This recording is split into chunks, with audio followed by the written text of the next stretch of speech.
Bismillahirrahmanirrahim. Assalamualaikum warahmatullahi wabarakatuh. Pada pertemuan kali ini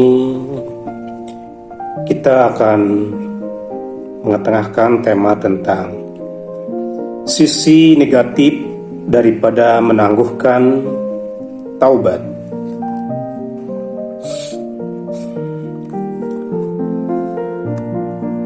Dari Ibnu Rajab Al-Hambali, jika seorang hamba menderita sakit, maka penangguhan taubat adalah terjelek dari yang terjelek, karena sakit adalah peringatan akan kematian. Maka dari itu dianjurkan kepada orang yang menjenguk orang sakit untuk kembali mengingatkannya agar bertaubat dan beristighfar.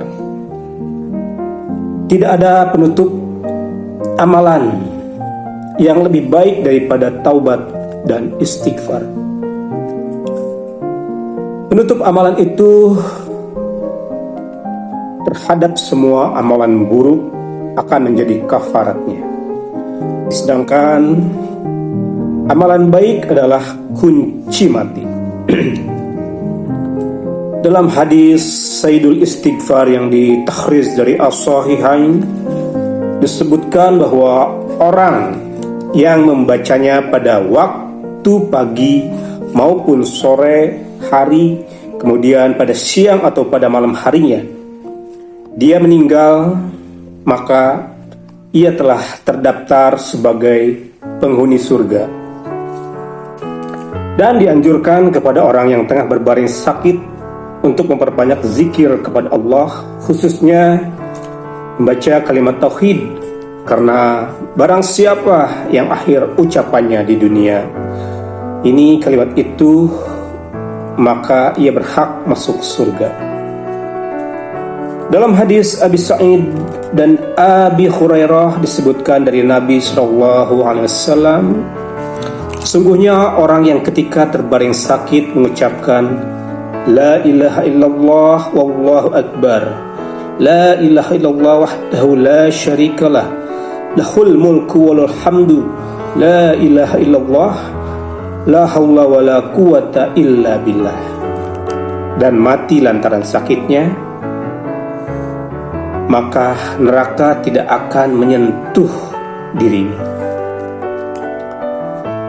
Diriwayatkan pula dari Khuzaifah dari Nabi SAW, barang siapa menutup usianya dengan mengucapkan La ilaha illallah, maka ia akan masuk surga. Barang siapa yang menutup usianya dengan puasa sehari karena menginginkan keridhaan Allah, maka Allah akan memasukkannya ke surga. Dan barang siapa yang menutup usianya dengan memberi makan orang miskin karena menginginkan keridhaan Allah pula, maka Allah akan memasukkannya ke surga. Ditakhrij oleh Imam Ahmad. Orang-orang salaf berpendapat bahwa orang yang mati setelah melakukan amal soleh, puasa Ramadan misalnya, atau menunaikan ibadah haji maupun umroh, maka orang seperti itu diminta untuk masuk surga bersamaan dengan kebenaran ijtihad mereka dalam beramal soleh. Pada saat Al-A'la bin Jiyad meninggal, ia sempat menangis. Ia ditanya, apa yang membuat menangis? Demi Allah, sejak aku senang untuk menghadapi kematian dengan taubat. Sejak lama aku senang untuk menghadapi kematian dengan taubat, jawabnya. Orang-orang yang tengah berada di sekitarnya serentak mengatakan, kerjakanlah. Semoga Allah selalu menyayangimu. Ia kemudian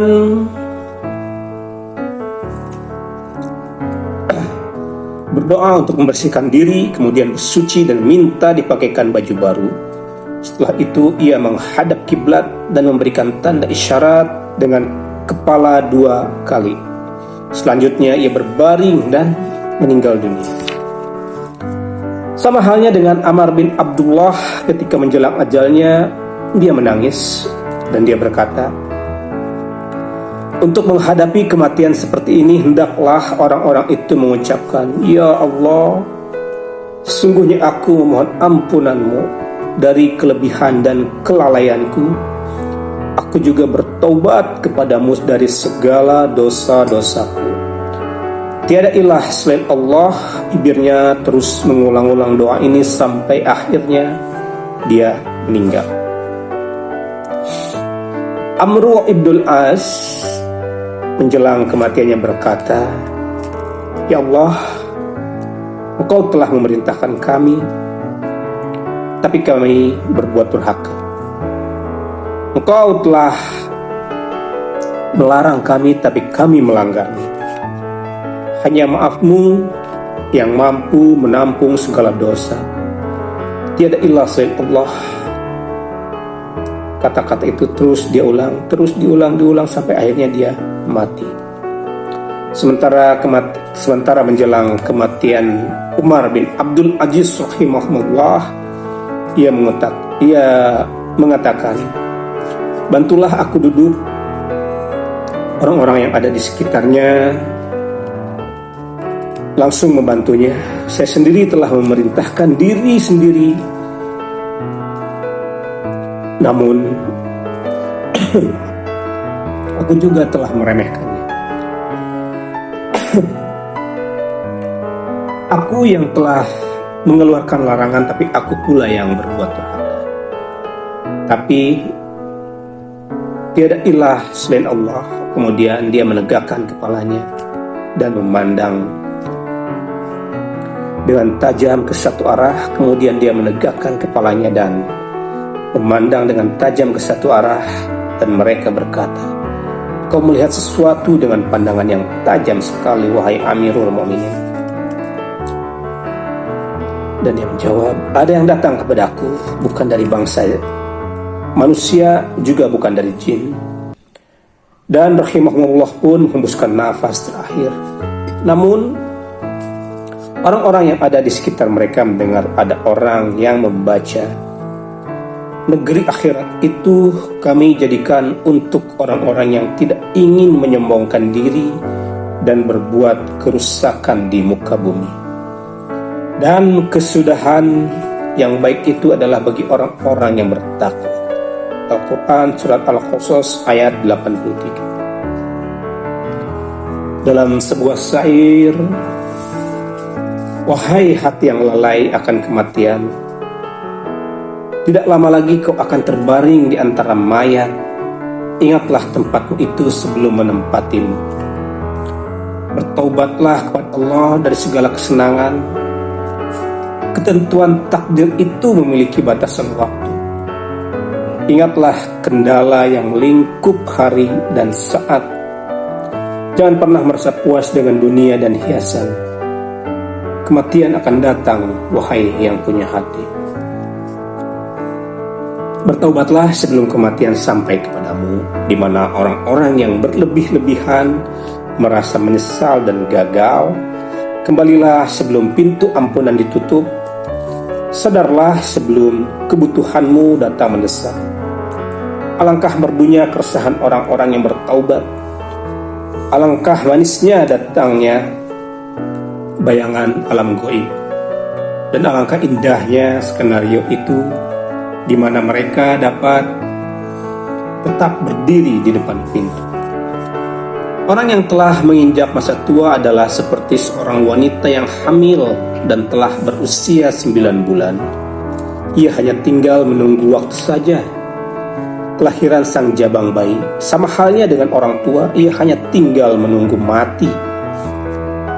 Maka sama halnya dengan orang tua, maka sangatlah jelek orang tua yang masih bergelut dengan dosa. Tidakkah engkau malu dengan kami dengan memamerkan kenikmatan dunia, sementara kesenanganmu itu tak akan kekal? Engkau menjadi tidak peduli dengan jatuhnya barang-barang dagangan, tetapi engkau pun datang di depan pintu yang mengibak. Aku bertaubat dalam keadaan demikian. Setiap orang yang hendak turun mampir kepada kami akan kami persilahkan. Yang minta perlindungan kami tentu kami lindungi. Dan orang yang hendak mengungkapkan taubat kepada kami tentu kami menyenanginya. Allahu a'lam. Itulah sisi negatif daripada menangguhkan taubat. Semoga kita diberi kemudahan untuk selalu bertobat, karena taubat merupakan jalan untuk kita berada di naungan dan ridha Allah Subhanahu wa ta'ala. Terima kasih. Assalamualaikum warahmatullahi wabarakatuh.